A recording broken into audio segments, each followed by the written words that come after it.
Nous avions deux questions du groupe Saint-Sulpice Active et Citoyenne.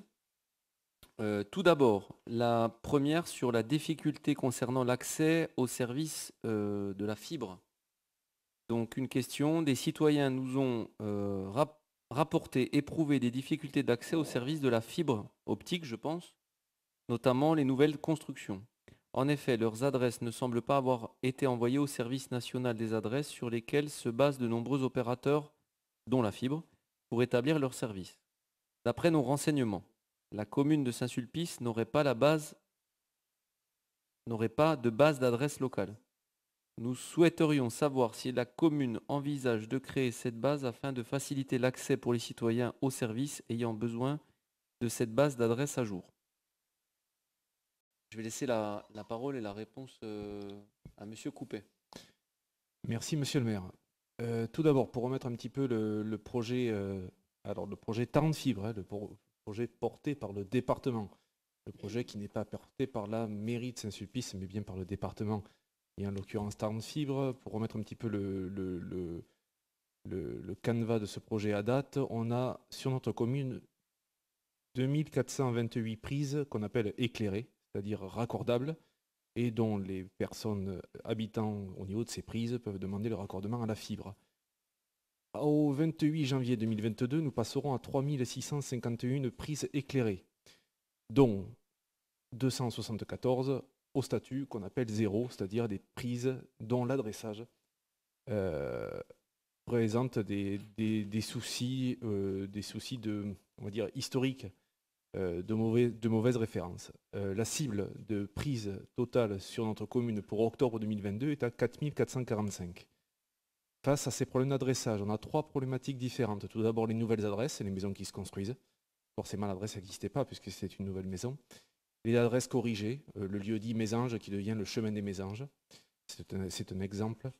Les adresses non présentées initialement sur le fichier qu'on appelle Mediapost, dont Tarn Fibre s'est doté à l'initiale de leur DSP. Le fichier d'adressage qui a été rempli par l'intermédiaire de l'association TIGEO, nommé par le département, a été transmis à Tarn Fibre fin 2020 par notre service de l'urbanisme, dûment complété. C'est à TIGEO de transmettre ce fichier à ce qu'on appelle le SNA, le Service National d'Adressage. Actuellement, TIGEO a transmis l'intégralité de ce fichier d'adressage à jour de fin 2020 à Tarn Fibre. Donc Tarn Fibre est doté de ce fichier d'adressage. Actuellement, deux cas se présentent. Tout d'abord, le cas d'une personne qui est raccordable avec une prise éclairée, non adressée. La démarche est la suivante. Je ne vous demandais pas forcément de noter, mais de comprendre la physionomie. Il doit se connecter au site Tarn Fibre, aller dans l'encart Une question, se référencer comme un particulier. Et tout en bas de cette page se situe, si vous n'avez pas trouvé la réponse à cette question, vous pouvez envoyer un message. Cliquez sur ce lien et contactez-nous en cliquant ici, remplir le code postal, la commune, toujours particulier, et l'encart arrive avec mon logement semble avoir été oublié par le déploiement de la fibre. À ce moment-là, un mail standard est reçu donc à Tarn Fibre qui répond, il faut lire la terminologie de la boîte qui répond donc aux particuliers faisant part de ce souci d'adressage. Bonjour, nous vous remercions pour votre message et nous vous prions de trouver ci-dessous notre réponse. Nous vous invitons à demander à votre mairie, en l'occurrence nous, de produire un certificat ou une attestation confirmant l'existence de ce logement en y associant un numéro de parcelle cadastrale, ce que votre humble serviteur fait nombreuses fois par semaine actuellement. Une fois celui-ci produit, nous vous invitons à nous le retourner par courrier à nicolas.bongiovanni@xpfibre.com afin que nous puissions le faire le nécessaire pour l'implémenter dans la base de données d'adressage éligible. Concernant la réalisation de cette opération, celle-ci sera faite dans les meilleurs délais possibles. Actuellement sur notre commune, il existe 4 cas non traités à date, mais voilà, hebdomadairement, ces cas sont remontés. Je le disais donc, ça c'est pour les personnes raccordables éligibles, donc la fibre passe non loin de chez eux. Il existe un autre cas, les personnes qui sont non éligibles, et à ce moment-là, un mail arrive en disant pour le moment, la fibre n'est pas déployée au droit de votre parcelle. Merci d'attendre l'arrivée de la fibre au droit de votre parcelle. J'espère avoir répondu à votre question en sachant que le lien data.gouv en open data qui a été précisé sur la question qu'a lu Monsieur le maire fait part, selon ma lecture, de ce fichier d'adressage, excusez-moi, à jour qui a été complété par notre service. Alors, Malika Mazouz, Saint-Sulpice active et citoyenne. Donc, je suis assez consternée par votre réponse, Monsieur Coupé. Je pense que les renseignements ont été pris auprès de Tarn Fibre.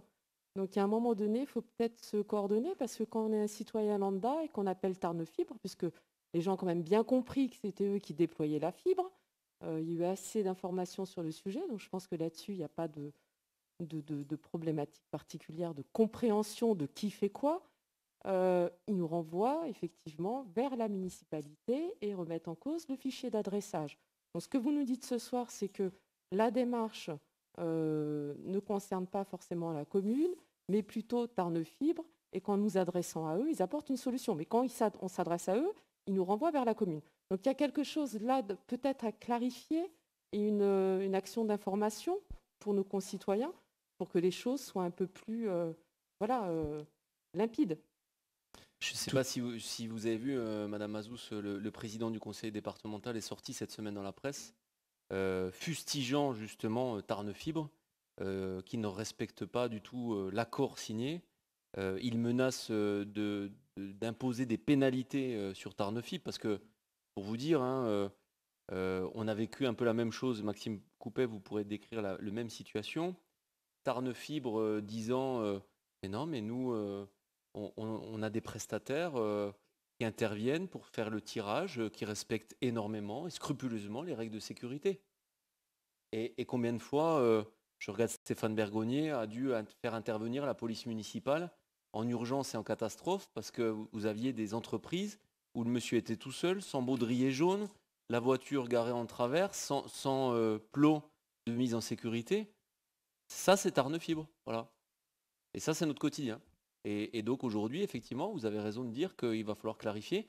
Et encore une fois, comme à peu près Maxime Coupet fait toutes les 2 semaines, on va devoir faire un accusé de réception, taper encore une fois du poing sur la table, en leur disant ça suffit, vous respectez la convention.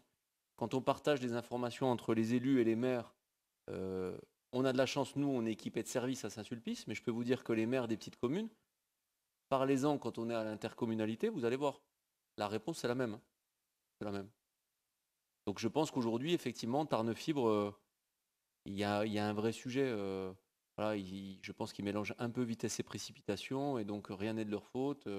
Et c'est toujours la faute soit des communes, soit de la sécurité, de la police, des élus, des services, etc. Mais on connaît bien les adresses mail des gens de Tarn Fibre, ainsi que les numéros de téléphone. Donc merci pour cette question, parce que du coup, et du fond, au final de la question, faut qu'on puisse, dans notre bras de fer avec eux, remettre une petite louche.